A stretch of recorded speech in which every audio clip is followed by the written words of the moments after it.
like you'll never lose you. What's good, everybody? Welcome to season 2, episode 1 of Black Men Need Love 2, titled Black Men and Black Women. This season is kicking off with a start. We are so excited to have a panelist of all women today for a special occasion. I want to let them introduce themselves and then we'll kind of get into the conversation. As always, thank y'all for being here. If y'all forget who I am, by now you should know I'm your boy Dr. Cloud, and this is Black Men Need Love Too. So I'll let our host start off, our panelists start off in whatever order they want to start with. Okay, hello. My name is Dr. Tanise. I am a school counselor. I don't know what all you want us to say about ourselves. Just introduce yourself. Tell us whatever you want us to tell us. Okay. Well, I go by Dr. Tanise. I also go by Miss Too Nice and Dr. T. So it just kind of depends. As long as it's respectful.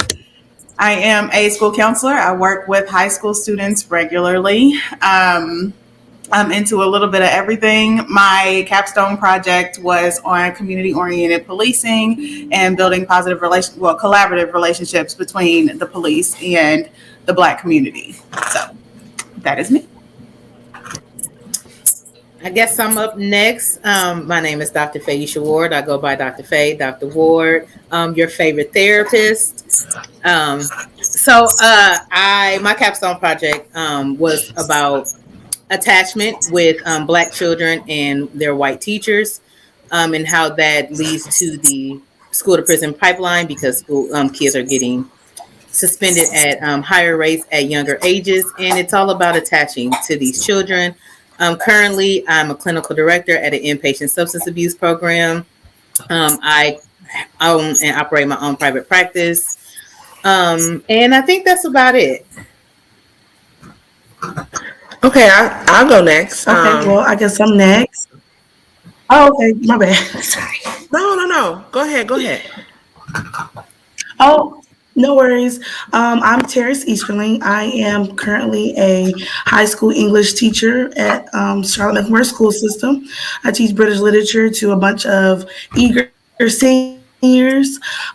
My experience with Black children has made me kind of more vigilant with making that our babies are fed educationally and fed right, with making sure that they're ready for the next level, the next step, which is college or some of them trade school. So I love it. That's interesting. Yes. Hi, I am Dr. Brittany Reed. I am a full-time professor at a university here in Kentucky.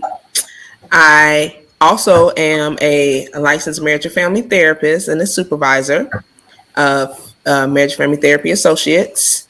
We all talked about our capstone in our program. My topic was looking at the long-term mental health effects among Black children due to the COVID-19 pandemic. So that's me. So today, thank y'all. So as y'all can see, we got a heavy hitter powerhouse type of podcast going today. All these women I know, and I respect them each individually and collectively as a whole. So the conversation today is about Black men and Black women. So y'all already know that Black men and Black women sometimes do not have good dynamics together, and sometimes they do have good dynamics together. It just depends on who it is and who they dating or what's going on in life. So this is how I want to start off.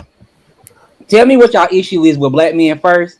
He's taking it there out the gate. And then tell me, tell me what your issue is with Black men first, and then tell me what do you love in Black men afterwards. Oh, we're just gonna rip the band-aid off because we ain't just gonna be walking around the subject matter. Clearly, let's hop I'm here for it. Let's hop into it. So tell me exactly what y'all beef is with Black men first, and then y'all can tell me what y'all like about Black men afterwards. We're going with the good, the bad, the ugly, because we're gonna talk about all of it. So I don't care who go first. I think my beef with Black men is that being a professional Black woman, being a Black woman who has higher level of education. I think my beef with black men is not being respected for that, or making it seem as if I'm just a know-it-all, or when is that's really not the case. I just love education. My family is really big on education, so it was something that was always pushed. So I don't think it's really a surprise, at least to anybody that knows me or anybody in my family, that I have advanced degrees and I'm a doctor. I don't think that was a surprise to anybody. But trying to date out here in these streets, being a social worker, being a therapist, being a doctor is rough. It's very rough. So I think that's my beef with black men. It's just that I feel like I'm not respected in that realm. Like I don't fit in some kind of way. Yeah. I think that for me, my beef in general is the beef that black men have with each other. I take issue with Mm. that, and not loving themselves. That's Come on. problematic because when you have a black man that does not love himself, it's very hard for him to love anybody else or to know how to love anyone else.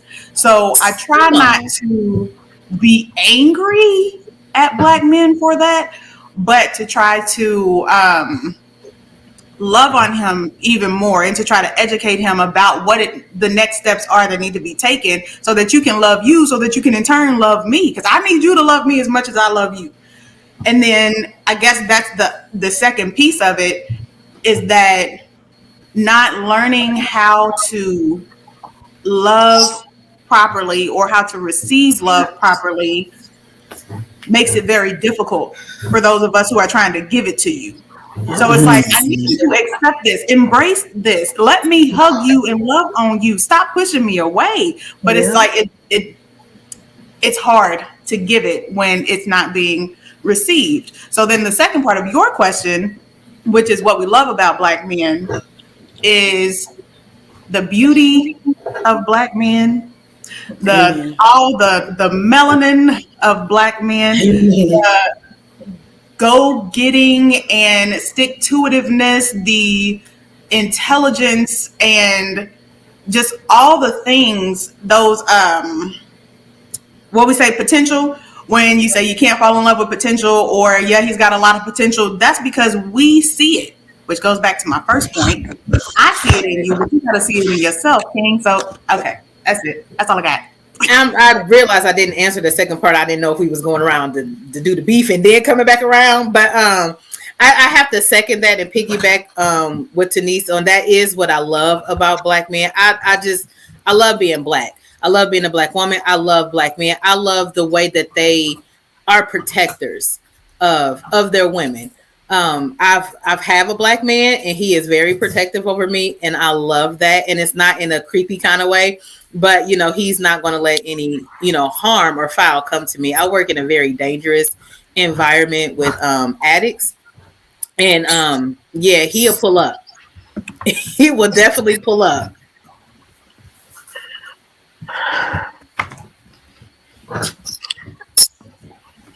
Um, so I guess I'm gonna do it backwards. My love for black men. I love black men. Black men is um, all I grew up around, and so my background is where I saw a lot of love between black men. I saw black men love each other, which we don't see that a lot. Ooh, And that's it's beautiful. free love to each other. I grew up with a man who loved a woman, protected her, and was married to her for 27 years before he died. So I can't see nothing else but that. However, my only beef with them is, and I guess I'm piggybacking off of Dr. Too Nice, is I don't see a lot of love being poured out from them. And I understand that it's environmental, really. It's environmental. How people are brought up and what they see and how they are loved, they exude that to other people. It's like a never ending cycle. And some of our black men are not loved correctly, so they don't know how to love other people. And that's kind of hard for us as black women to do because it goes into the, well, you don't need to fix a man or you don't need to raise a man. But sometimes we just got to show enough love to them. And I feel like that might be Not a solution, not a end all, but that might be a step into getting our black men to love each other. It's kind of like it's taboo for them to love out loud, and that's my only beef with them. I like to be loved out loud. So when I meet a man that don't like to love me out loud, now we got a problem because we're not meeting each other's needs at this point. So I guess it's my turn, and I'm gonna try to find a tame way to say this. Don't be tame. Don't be tame. We ain't tame here. And I'm laughing and smiling because I know exactly what she's about to say because we've Go had forward. these conversations. Go forward. So, yes, come on. I want to hear it. Okay. So, as a black woman, I am tired of wearing the cape to protect, fight for, speak life into black men, fighting for the injustices of this system that we're all a part of and we're all being affected by, and it's not being reciprocated. You know, we have been taught as black women throughout our lives, generation, to be race loyal. And so we love our black men. We pour into our black men. We are taught that the system is out against to fight against our black men. So we're pouring life into them. But yet, like Kanye say, when they get on, they leave you up for. Well, talk about it. And while we're loving and pouring into them, and we're calling them kings, but what kingdom have they created? The kingdom of the black community is perishing because of the actions of our black males.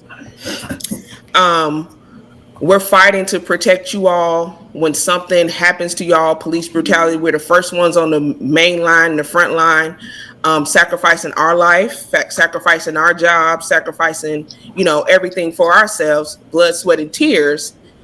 But let it be a black woman who's died at the hands of the police.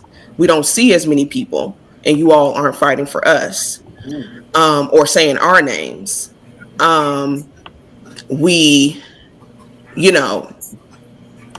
When it comes down to protection, and yes, we can have our individual men that protects us. I have my uncles, I have my stepdad, I have my dad. But we cannot negate from the fact that there's a high rate of black femicide amongst black women, and we're dying at the hands of our intimate partners, which is black men. We can't negate the fact that the aggression and the deaths that's happening amongst the black community. Yes, black women are a part of it too, but who's leading those numbers and the amount of deaths and gang violence and drug distribution throughout the community? So I think for us, we have been taught as black women to, like I said, pour into them. We understand, we as black women understand the society, systemic issues, how years of oppression has affected not only the black community, but more so black men.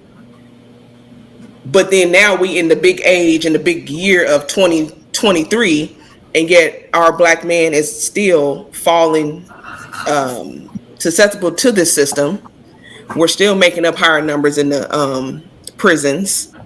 We're still in our community portraying the image of the single black mothers, and black love and marriage is still not even statistically being brought up or increased within our community.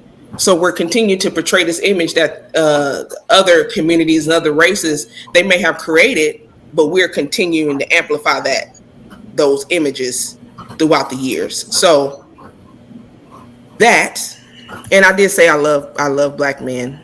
That's. Those are bad points. So I just wanted to piggyback because the three of you have talked about protection. And for me, that's the one thing that I've lacked. Like, and I struggle with that because I don't ever feel like I've had it, not from anybody except for my brother. And I've had this conversation with him. I have one brother. I have three older sisters, and my brother is younger than me. And I told him one night I just had this revelation, and I'm like, Dad, the one person that I know I could call on, that I could be like, I need you to be here right now. And he would ask no questions. He might ask on his way there, but he would drop everything and be there, is my brother. I didn't get that from like black male friends that I had. It was more of a, well, this is my homie, this is my friend. And if he said it, then it's true. If you're saying it, it doesn't matter, which makes me feel like, okay, so that it's just me. Like, I know my sisters got my back. I know my female friends got my back. All of that, we're good. But as far as a black man ever making me feel like I am safe, I am protected, I know that he will hold me down, have my back, all of those things, I've never felt that way. I've been married and divorced. It wasn't there. I had my brother. He is the only one. He's the only one. So I guess, like, B. Reed, you talked about race loyalty. Yes. But it's almost like the loyalty that the men have to each other. While black women are already at the bottom of the totem pole, we shouldn't also be at the bottom of a black man's totem pole. Like, we shouldn't be last to everybody, and we are last to everybody, which doesn't make sense. So I appreciate that you all have felt that protection and that love from the men in your families or the men you've been in intimate relationships with. I don't know that outside of my brother, and that's really, it's sad. I will say this, make no mistake about it. I haven't always had that. The very person that I should have had that from, I never got that from, and that was my father. And so, but I was fortunate to have friends, black men in my community, in my neighborhood, who rose up to the occasion. I have an uncle who's risen up to the occasion. I've been fortunate enough, but and I think when I see that, even in that realm, I really appreciate it. I really appreciate it because it was something that I didn't have from the person that I should have had it from. But I think there's different levels to it, because even in my intimate relationships, there's still areas where I'm not protected. And like you said, we feel like we're put on the bottom of the totem pole. We come last. And so there has been a lot of times in relationships that I've been in where I felt like I came last. I came last to everything, even though I was expected to put him first or put them first. So yeah, it is, I can compartmentalize things, but I guess in its totality, I still know that black men can be protective over black women, and I love it when I see it. Yeah. I do agree with that. I agree with that too. Like Dr. Ward said, I've been fortunate to have in my life, I had a black father who made sure I was good, and I'm the baby girl. So, with that comes a different territory. And my dad made sure that I was protected. I was well guarded, all of that. And I have, uncles who do the same and everything. When my dad died, luckily for me, I'm going to say this every day, I was blessed. I grew up a tomboy, so I have a lot of black male friends. And my dad died, it's like they kind of took over the job.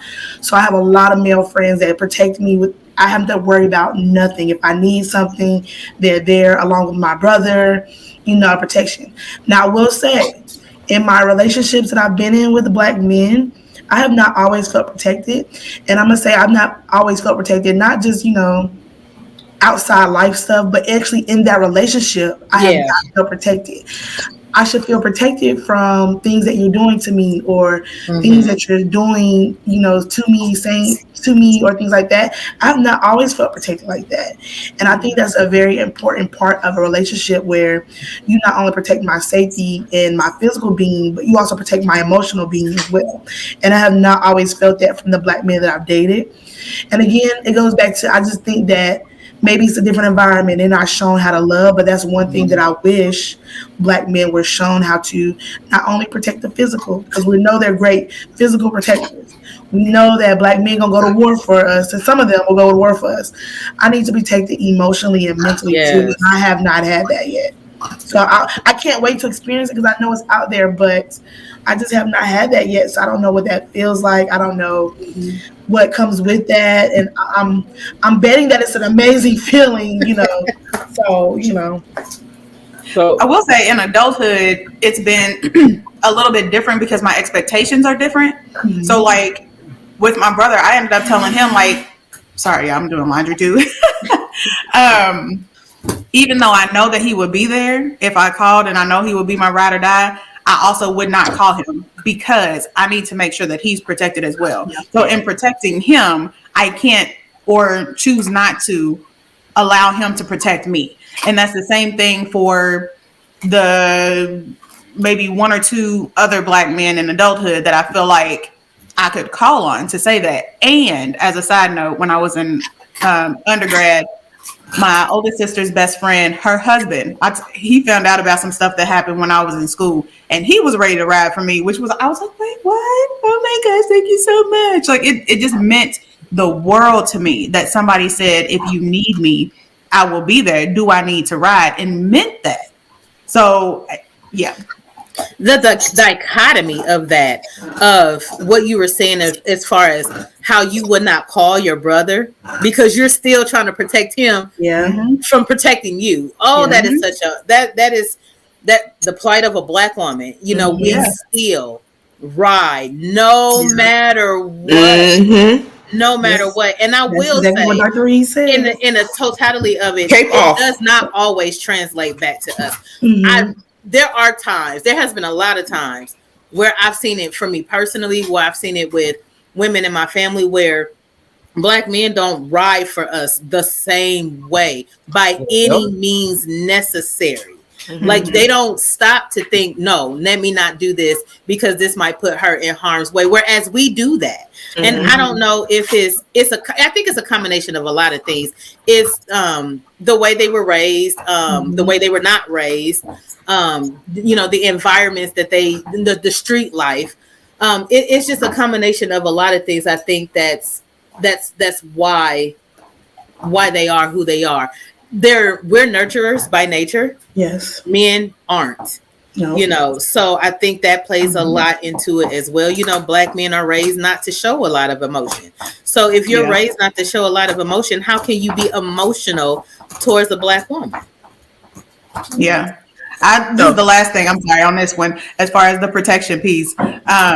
For anybody that's watching, understand that protection does not mean that you're going straight gangster mode. If I call you and I need you to support me or be there for me or have my back, that doesn't mean you roll up guns a-blazing. That's not what I'm saying. I don't want you to go to jail. I don't want you to end up dead. Those are not the things that we need to happen.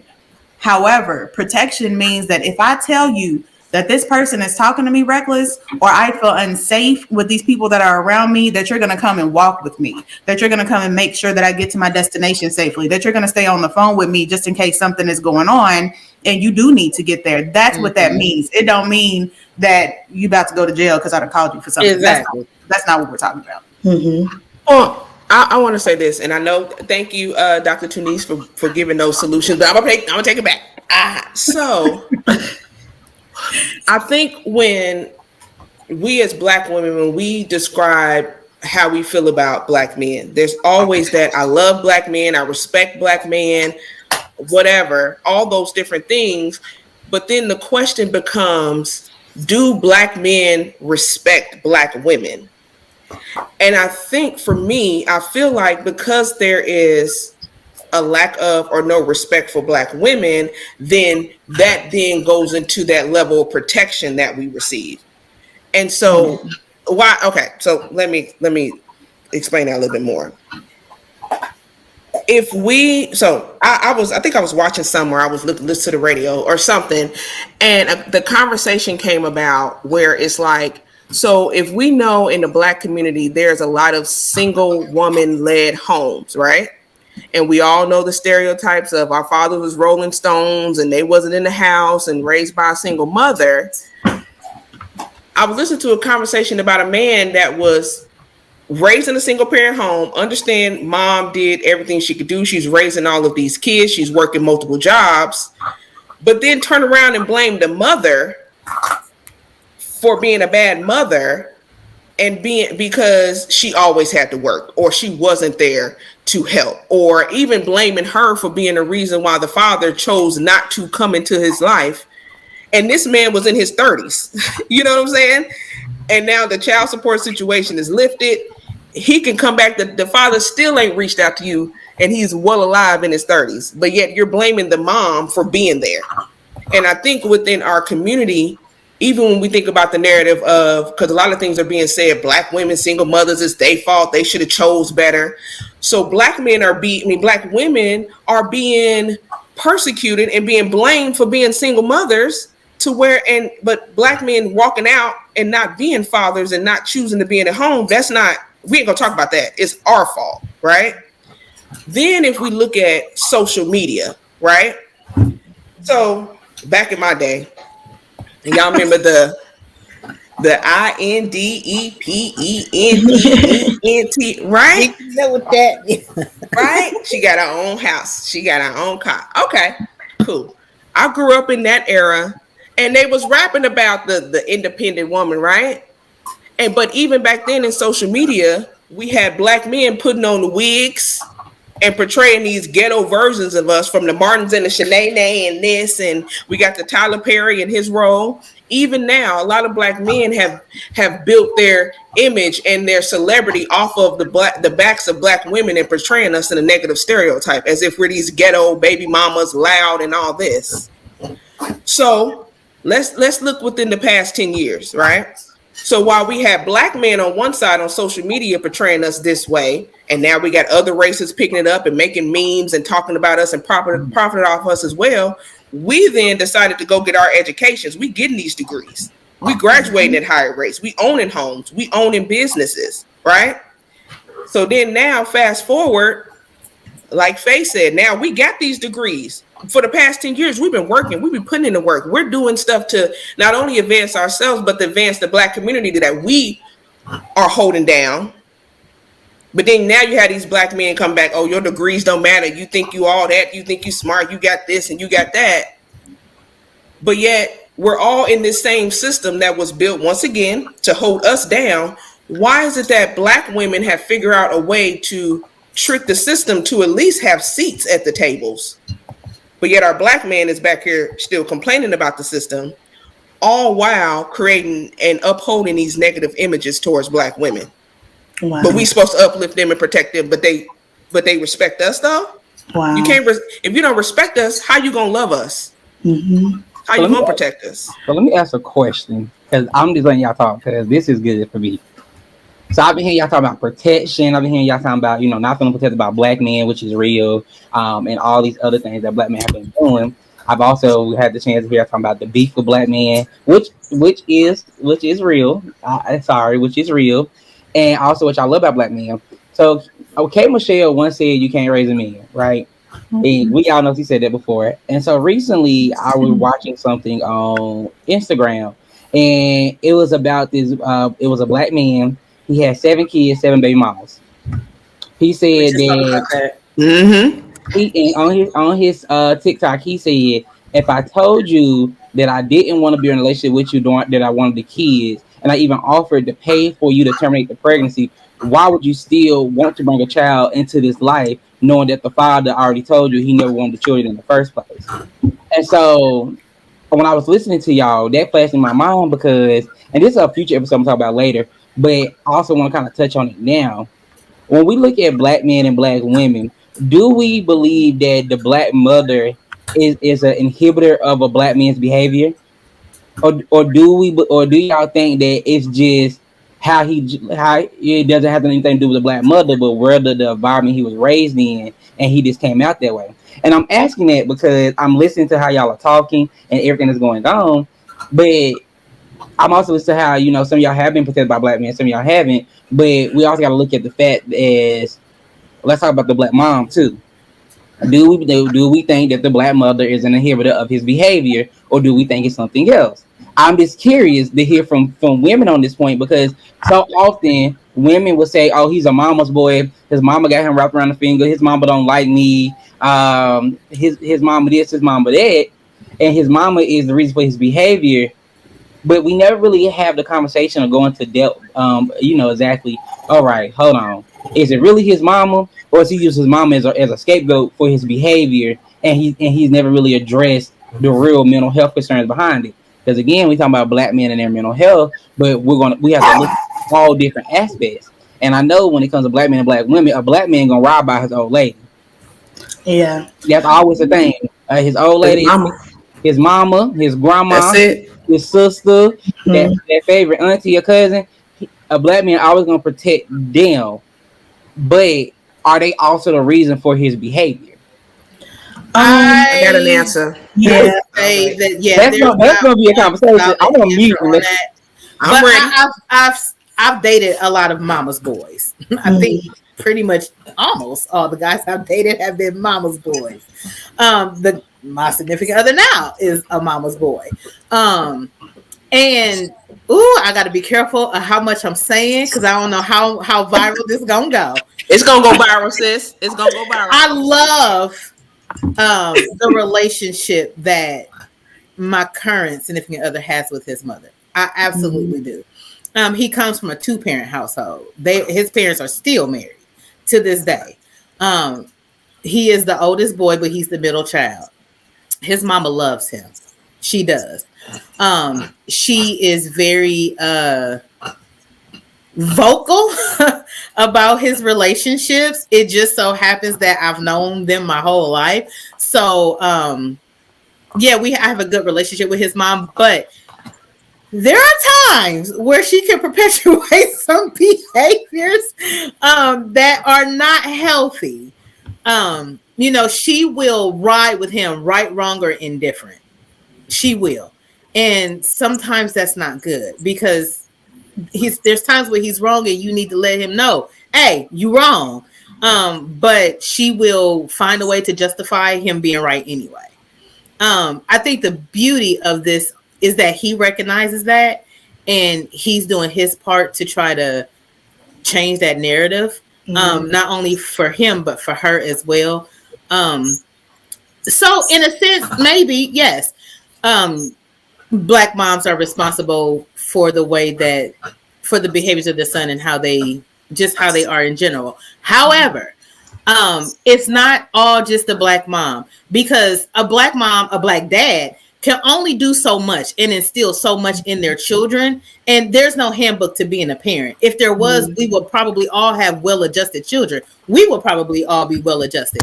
But at some point, it's Brenfin Bronner, I think that's his name. He created this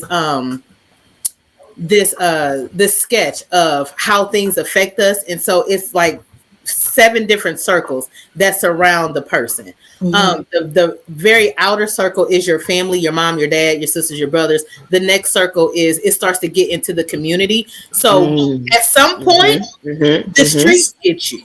At some point, social media, not even just social media, because we had social media in a sense before social media was social media, because we had the TV, right? We had movies, we had things like that. And at some point, you go to school.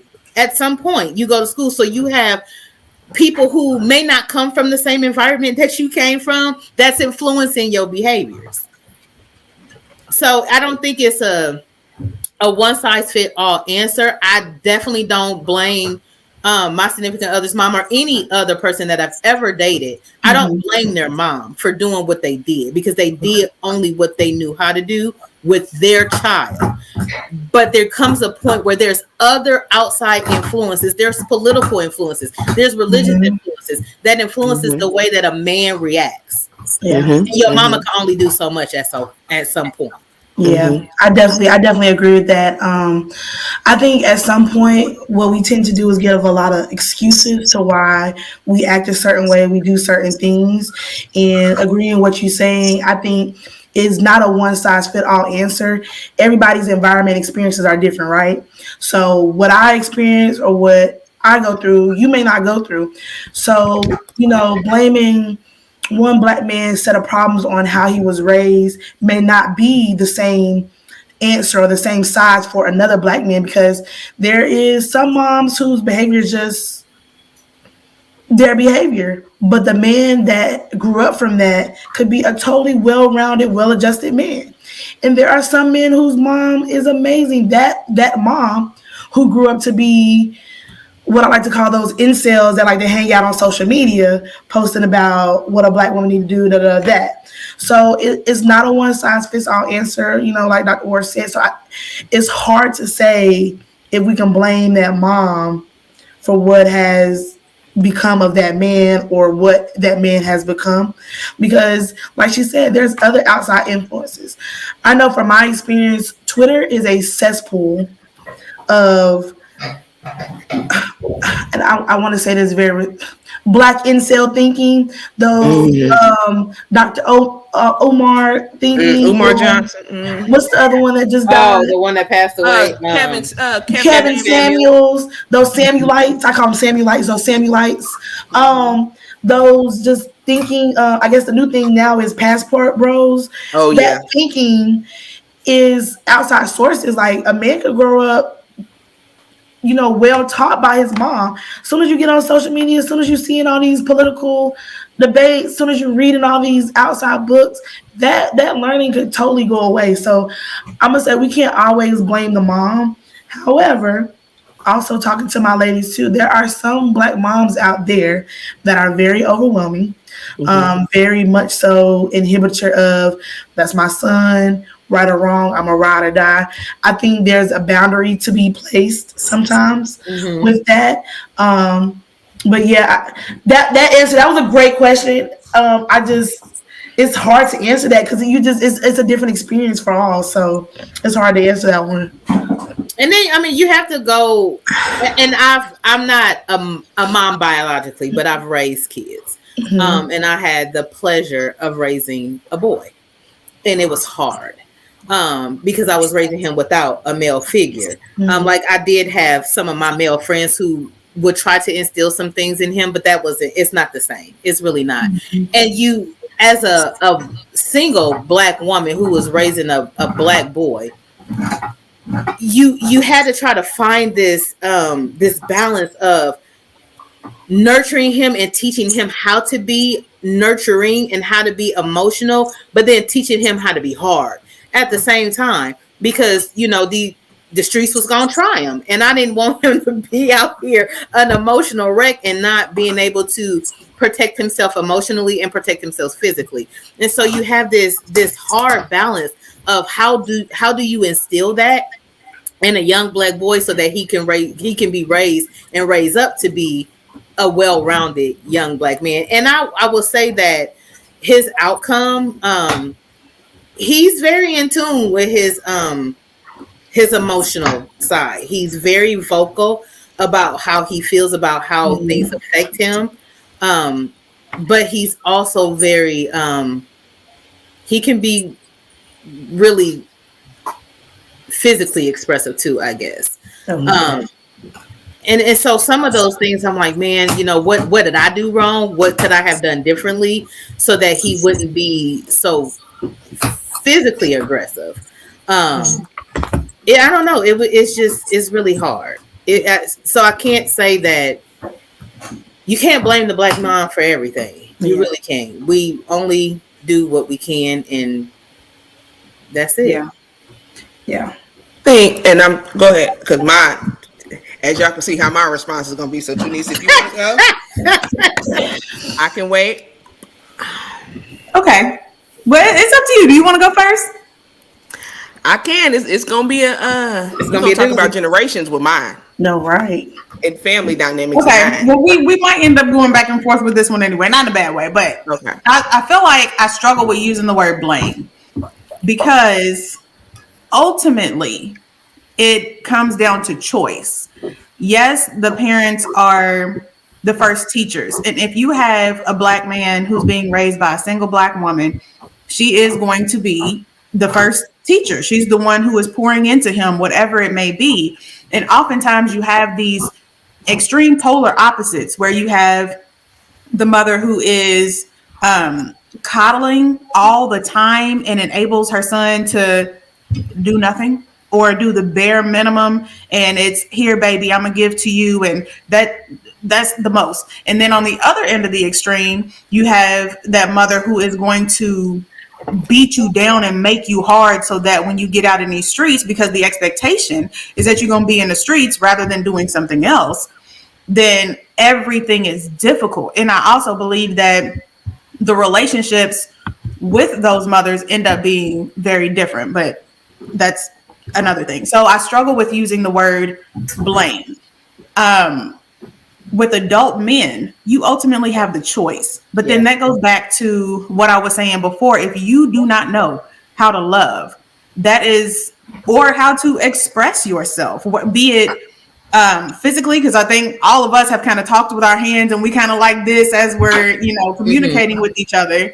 And with men, it might be some of this. And then it's the automatic that they're being aggressive. And it's like, I'm not being aggressive. I'm just talking. And men show their passion differently in their speech and communication than women do.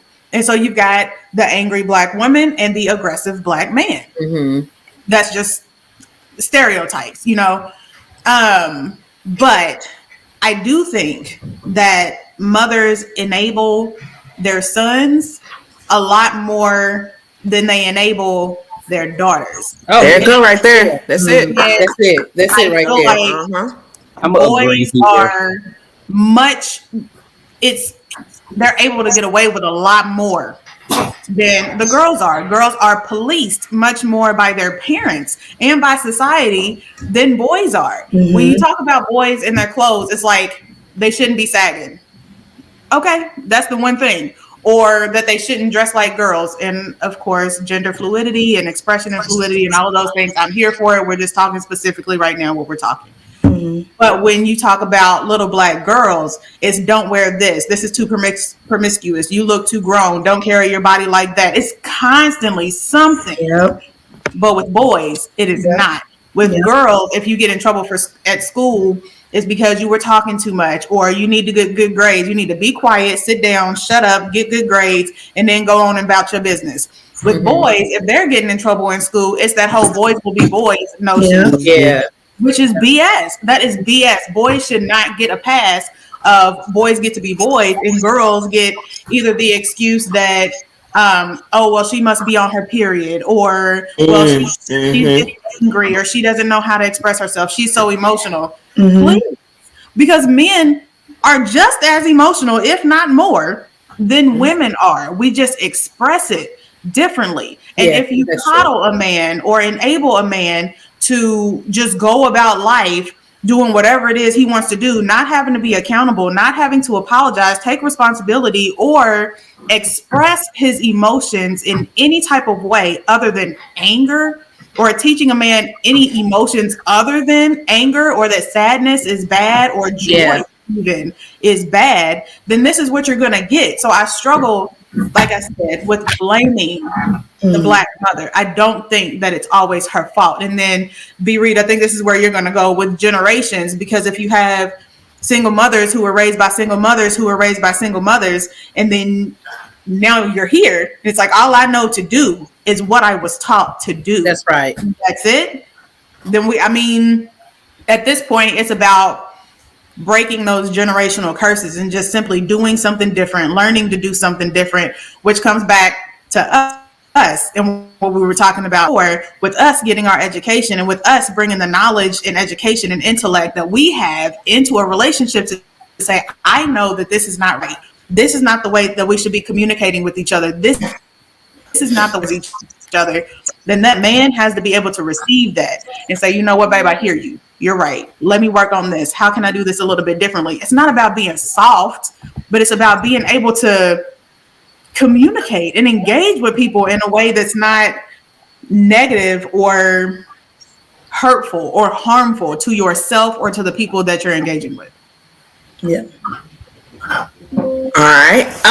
So yes, a lot of things that Tuni said. when I look at this and when I look at the generations, so when we think about the different generations over time, right? So, for instance, if I look at my grandmother and that generation, right? That was that generation of women that didn't have the right to have a bank account, that didn't have a right to own a home, that didn't have all of these things that we have now. So they had to rely on men for basically everything, right? So when I think about that era of time, what was going on in the household, right?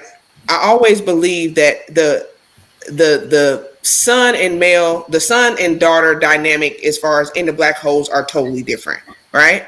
You have for, moms and daughters, typically the mothers are a lot harder on their daughters and raising them to be independent versus the boys. I feel like black moms tend to coddle their black sons, but it also goes back to that this system is out to get you. We need to protect our black men, protect our black boys, because the big bag system is trying to kill them and take them out, right? So protect our black boys, strengthen and make our black girls strong and independent. And I think during that generation, that I believe that's what was being taught. You're coddling your black men, but you're telling black women at that time, you need to be independent. Don't rely on no man.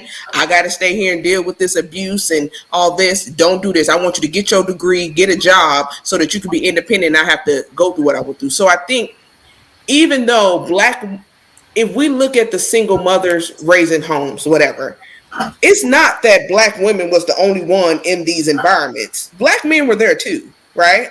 So so those single mothers that had to work all the time and sacrifice all this, black boys was there too. They saw that. They saw those fathers leaving. They saw all that too.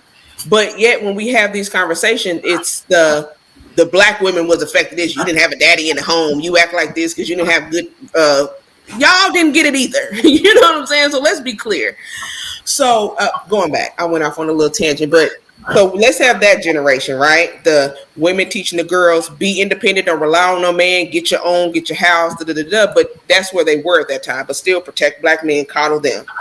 Then we going on into the next generations. Now we're having more freedom, but I feel like that's still, that dynamic is still going in the home. Black moms are tougher on their black girls to make them be independent. You get that degree, you do this, but we still are carrying on this generational perspective of we still need to protect black men. And even for the girls, watch out for your brothers, take care of your brothers, protect them. But I don't know if the responsibility, that same level of expectations and responsibilities was put on our black boys, because we've always had to protect them, right?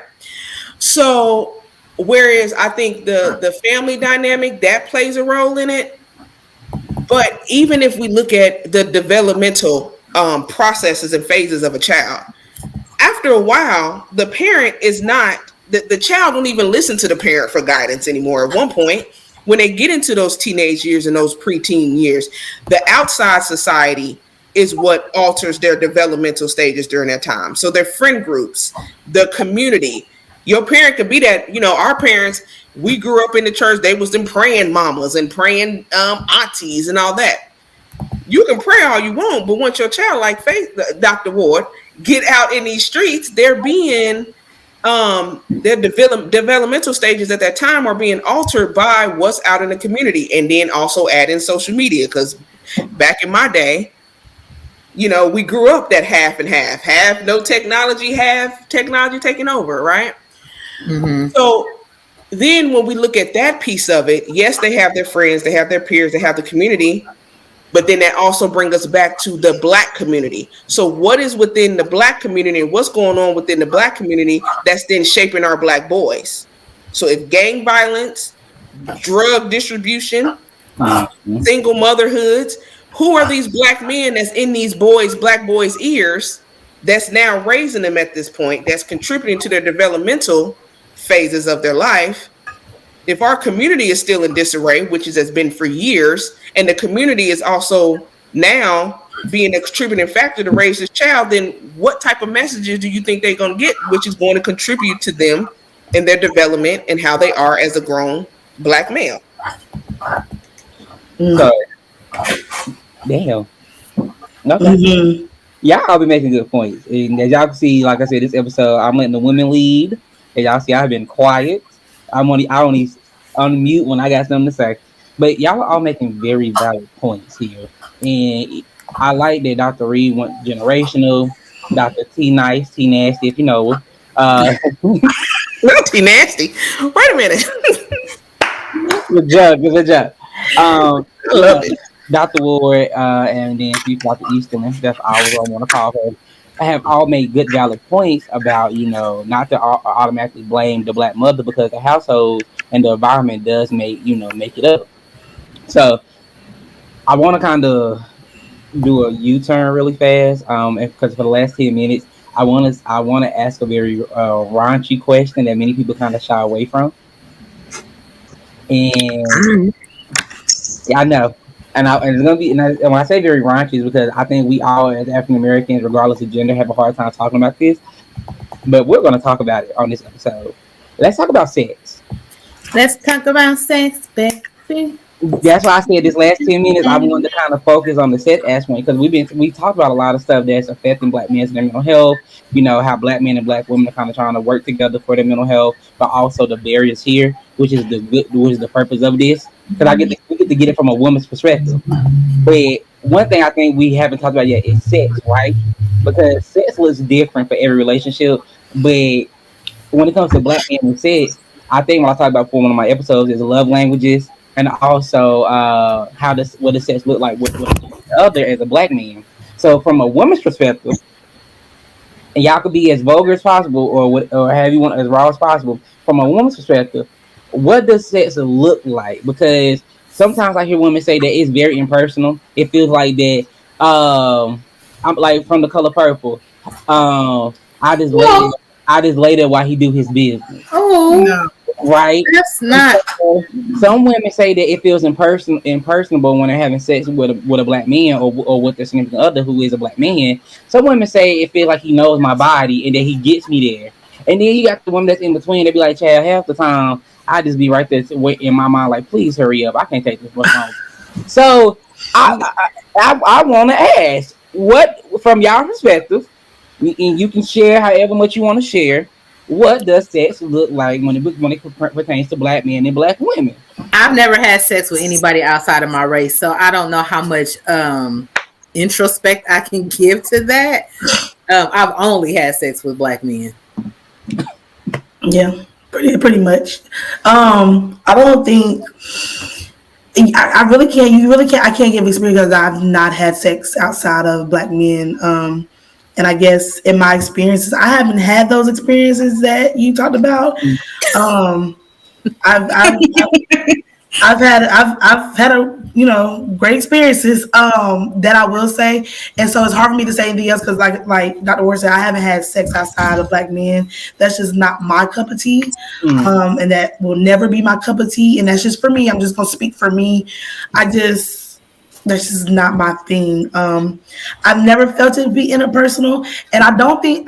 And let me say, maybe that's not more so related to race, mhm, or maybe more so related to um, the statement of how that relationship is. Because with anybody, if you're not loving somebody or you don't have an emotional connection with somebody, it may feel impersonal to you. And that's mhm. just not with black men. That's with any man. Like, that's if you're not having an emotional connection with somebody, that sex is probably gonna feel impersonal. And that's why, people always say, be careful who you having sex with, be careful who you connecting those soul ties or giving those soul ties with, because if you're not emotionally connected with someone, you're not going to have personal, intimate sex. If it's just a drop off, spin the block type of thing, yeah, you're not gonna have that toe curling, Zane book writing sex. You know what I'm saying? You gonna have that sex where it's like bam bam, thank you, ma'am. You know what I mean? So yeah, I don't think it's more so related to race. I think it's more so the levels to how that sexual relationship is. And I definitely have to piggyback off of this. Denise, was you gonna say something? Go ahead, you can go first. I definitely have to piggyback off of what Tara said. It's definitely emotional connection. Mm-hmm. Sex has always been 95, if not 100% emotional for me. I can't get there if I'm not emotionally connected to you. Yep.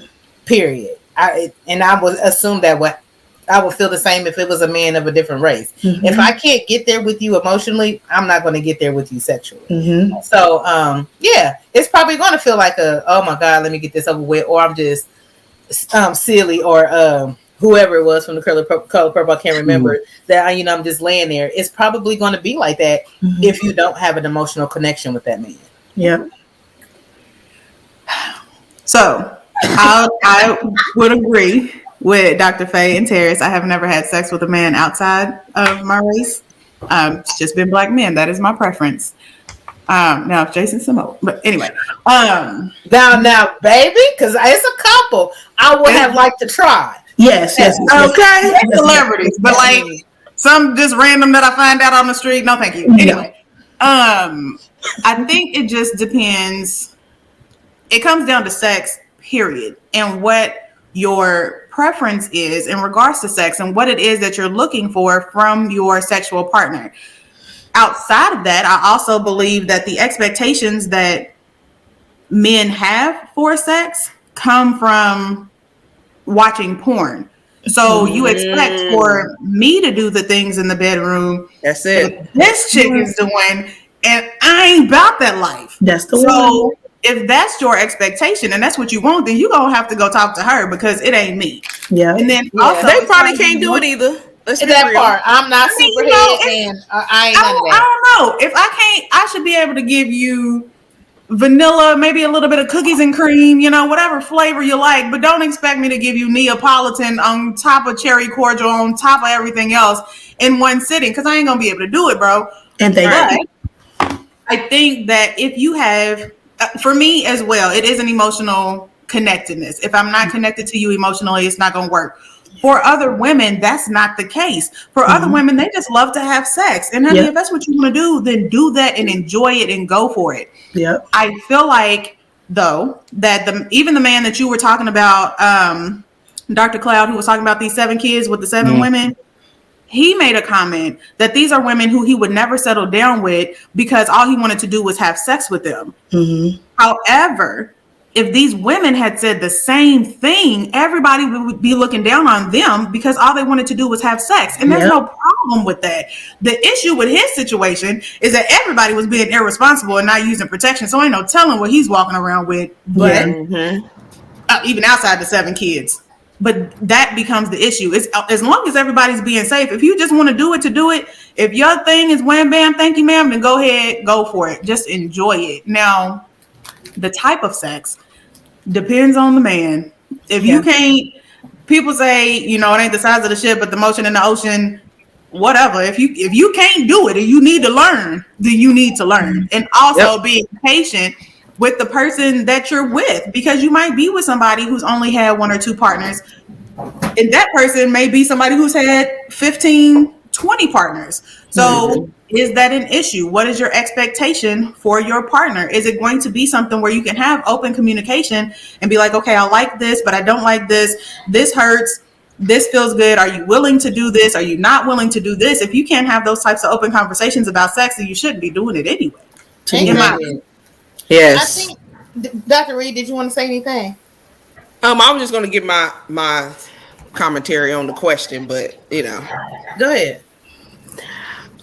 So I think if you meet a person and just met them and it goes down at night, you don't know that person, you haven't built that connection, then I feel like you're gonna get what you get, and you can't hit your fit, right. But let's be real, you can be in a sneaky link type of situation, you can be in a relationship, you can be married, and and still not necessarily be satisfied. I think sometimes the sex is one-sided, and I think for Black men, if we're talking about this, I think it can go across all men. But we're talking about Black men. I think that they've always had this image of having the BBCs, the big black, and ladies, gorillas in the bed, and they known for doing all this. So I think that's an image that they have put in their mind too. and they live up to that in their mind, but sometimes it doesn't translate in the bedroom. Just like you said to Niche, yeah, you if you watch porn and you think I'm finna be swinging from the chandeliers and you can just do whatever all over the couch in the bed, but then, sir, you can't handle what you're asking for, sir. Hello? And like, Yeah. I could probably do it. Yeah. I mean, But could you? hey, you ain't King Kong in Pornhub Right. episode this. That ain't you. Don't ask me for something that you cannot do. Ain't that it? Exactly. But yet they want to portray this like, oh, I be slanging in the bed. Them girls out me. I got that big knee. And then you see that D, and it's like, sir, not that pinky. Yeah. So I do think it needs to be a form of communication, but then I also think that some guys are so stuck in their ways and they think that they doing so good and they don't even want to have those conversations. Yeah. Like I said, if it's a one night stand, you get what you get. If you have a long term sneaky link conversation, I think that you can have those conversations, but sometimes that sneaky link is just what it is. And if the guy think they doing good, they finna wham bam, thank you, ma'am. And then you have to make that decision on, do I want to have that conversation with him to make it change it for me, or make some alterations so that it could be pleasurable for me, or if he feels like I'm finna bust this nut and keep it moving. And sometimes guys get stuck in that and they don't want to change because they think they doing good and you're not pleasing that other person. And I think in situations it shouldn't always be the woman, because we're woman to actually initiate that conversation. I think both people equally can have that conversation and should. Am I pleasing you, or are you pleasing me, or what can I do to do this? And and no, you're not King Kong Pornhub from Pornhub. You're not. Right. In relation to black men, if I think of the song by Summer Walker, when she goes, "Girls can't never say when, girls can't never say how." That and I think for black women, that holds true for black men. Like, we can't say I rarely cannot initiate sex with the black man without me being looked at like that side eye.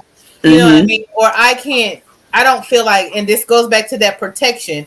I don't feel safe to say that I like it like this. I want to try this.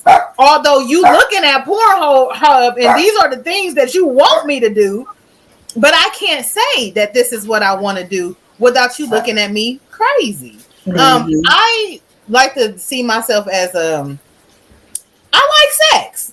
I definitely do. I want to be a sex therapist. We working on that, but that's a whole conversation for another time. But I like to explore my sexuality. I like to explore my sexuality with my partner. There are certain things that I like to try, but I don't always feel safe enough to say, hey, can we? Like, I like to go through those sex stores, Boudoir Noir or whatever, Cirilla's. I love stuff like that. Absolutely love it. But in a black relationship, I don't feel like I could do that.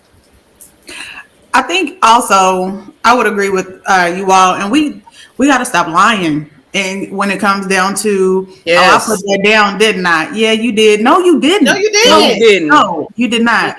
No, you didn't.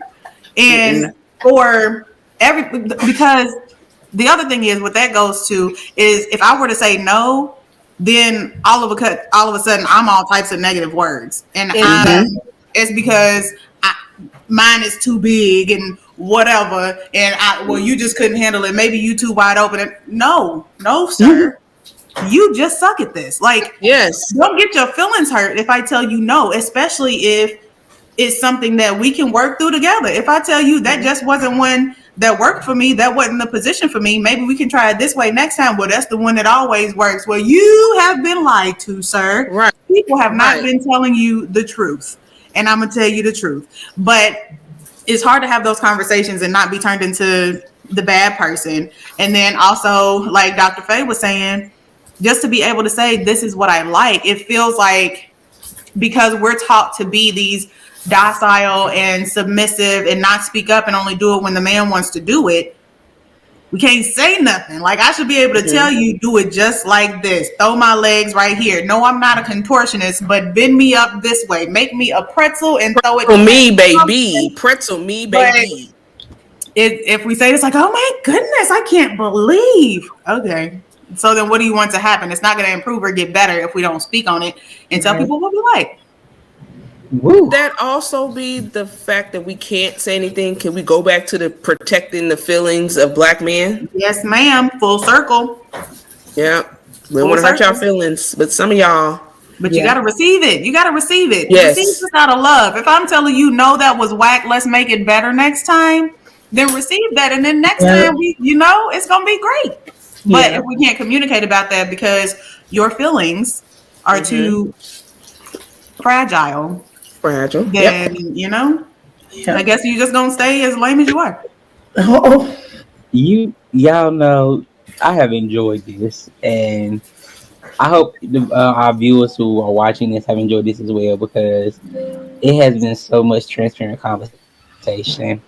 And Dr. T Nice is right. We also have to be honest. I've had partners tell me before where I have fallen short before in the bedroom, or somewhere I can learn at, where I can do better. I think one of my old partners told me that my stamina was not up to their standards or what they were used to.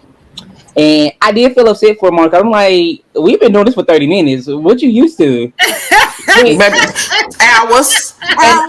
Yeah, I'm like, my name's not money long, baby. I can't do hours and hours. You get a good 30 to 45 minutes, and that's just it. But I had to really realize, like, okay, that's not on me. That's because they're used to this type of sex. I'm not used to that type of sex. I'm more of a 35, 45 minutes. We do. That includes foreplay. That does everything that we need to do, and we go about our business. And and we need to stop being unrealistic. These songs and these movies that have these extended sex scenes and hours and hours and hours, nobody does hours and hours. At least I ain't. No, And because I don't I know, can do a break and then come back to it. and I tell any of my sexual partners, I said, baby, you may get it one time a day type of person, depending on when we did it. If we did it during breakfast time, then around dinner, I'll be ready again. But don't expect that it's gonna be breakfast, lunch, dinner, and then again before bed. I'm not that type of guy. I don't have those type of rounds in me anymore. If you were to catch me in undergrad, older. Yeah, I'm older now. So, and I'm not even 30 yet. But if you would have caught me in undergrad, cool. Then I could do those multiple sessions back to back, and not be tired. Baby, now it's like you get one round, and that might be it for the next 2 days. And it's not being funny. It's just because that my sex drive is not what it used to be. When I was in undergrad, I could have a lot of sex. It was easy. Like in undergrad, and I always tell people in undergrad, I remember I had 3 different partners in one day within 2 hours of each other. Hey, okay. But that's because I was fast living alone in undergrad, and my mama wasn't around, so I was not you was fast. I was being a hoe, and I can admit that as black men, we have to admit it. I was being a hoe in undergrad. My mom knows this. I told her this. My doctor knows this because when I get my doctor be like, well, when's the last time you had sex? I remember I was like, well, I have 3 different partners in one day. Let's talk about it. But it's because we have to have these live conversations. We have to have these conversations. So before we end, I just want to from each one of y'all, and I thank y'all all again for this conversation, this open transparency, because black men and black women, I think was one of the topics I said I have to address, because too often I see black men be calling females bitches, hoes. Black women don't care about us. Black women always trying to keep black men down. That's why I want a white bitch. That's why I'm with this Polynesian girl. They ain't real. They getting all these enhancements. But in all actuality, black women are so much the backbone for any black man when you look at it. And I was telling my mom one day, I said, if it wasn't for the black women in my life, I would probably not be here. And having y'all on here is a true statement of that, because each one of y'all are a part of my life somewhere. from grad school, high school, it's just different. Terrence can tell you, we got a teacher at my old high school she works with, Miss Barnes Parkins. You calling out names? Yes, Miss Barnes Parkins is one of the few black women who poured it to me when I was younger. I Yeah. I went to this high school, and she could tell you, me, who y'all got now is not who I was in high school. Baby, Hellraiser, popping off at the mouth. I was a shit talker. But that was just me because I was still trying to learn myself. And Miss BP legit took me under her wing and said, "You would not be what's what I'm looking for? Not you would not be a stigma." That's what she told me. She said, like the rest of these black men, and she knew my mama, and she even called my mama and said, "I would personally pop him with your permission." My mama gave her permission, Yeah. Yeah. but that's the type of teacher she was, the type of black woman she Mm-hmm. was. Like I have to thank her, like every time I see her, because she legit poured into me, and the reason that I actually went to college because she was like, "You going to college?" She's like, "I don't know, I don't care what nobody say, you going." And you can attest to that. She don't play about her kids. No, she does not. She was No. that other mom to the black boys who mom probably wasn't even that active, or who mom, even if the mom was active, she was there for the other shit.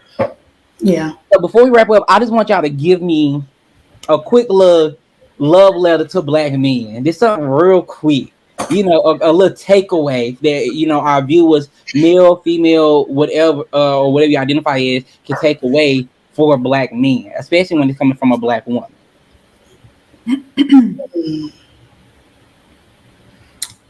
Ooh. Not the long pause. I had to get this love letter together in my head. Ooh! My thoughts. They paused. They said, "Wait, let me think." It was a long pause for me. Because the thing is that even though we have beef, and even though we talk about the things that could be better, the thing that all four of us agreed upon was that we love black men. Amen. Like, we are going to ride for y'all. We want you all. Well, let me speak for me. Let this be my thing. I love you, black man. I want you to be everything that you want to be.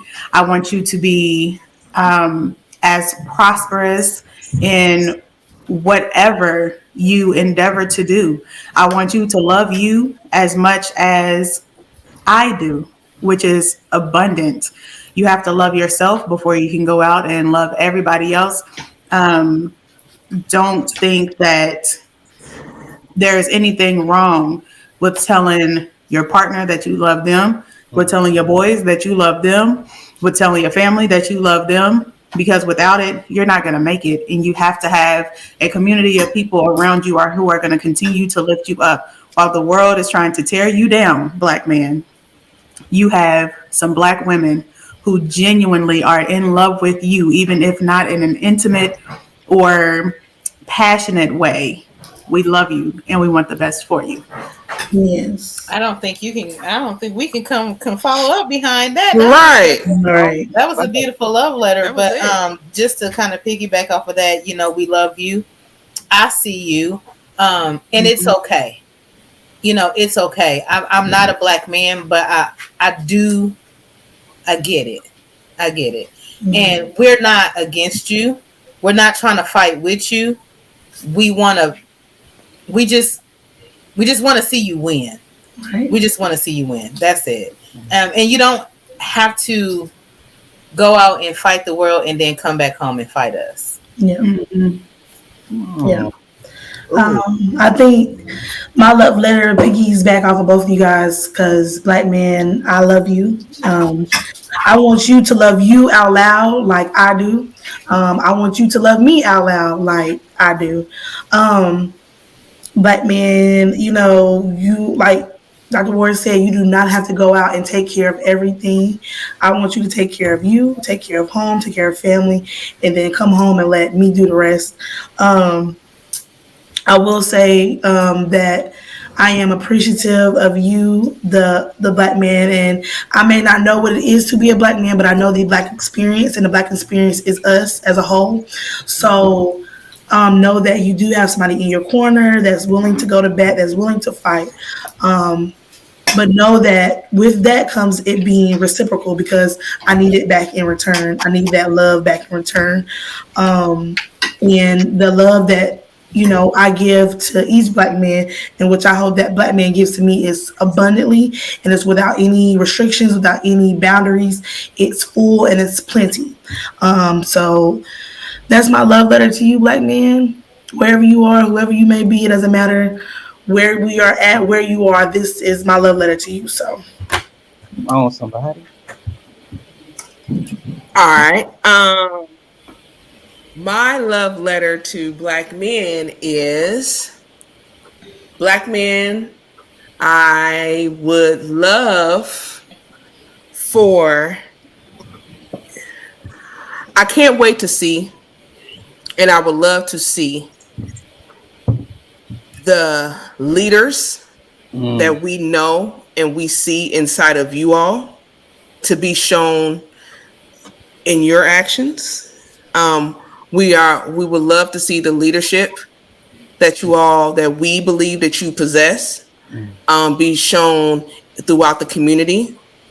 We would love to see. I would love to get to a point and see where we can have so many positive black images from black men for my nephew to look at, my nieces and nephews to look at, for social media, for the news, for everything. I would love to see the day that you all can see what we see in you, mm. and what we know that y'all have inside of you. But I want to see you pull it out and shine like you all, like we believe that we know that you all can be. So I think that was I hope that was hope it wasn't a weird love letter, but that's Mm. all I got. That's all I got. Woo. I receive it. Again, I want to thank you all for such an amazing conversation today. Um, yeah, like I'm full. This has been a full conversation. As I said before, black women are the backbone of my life.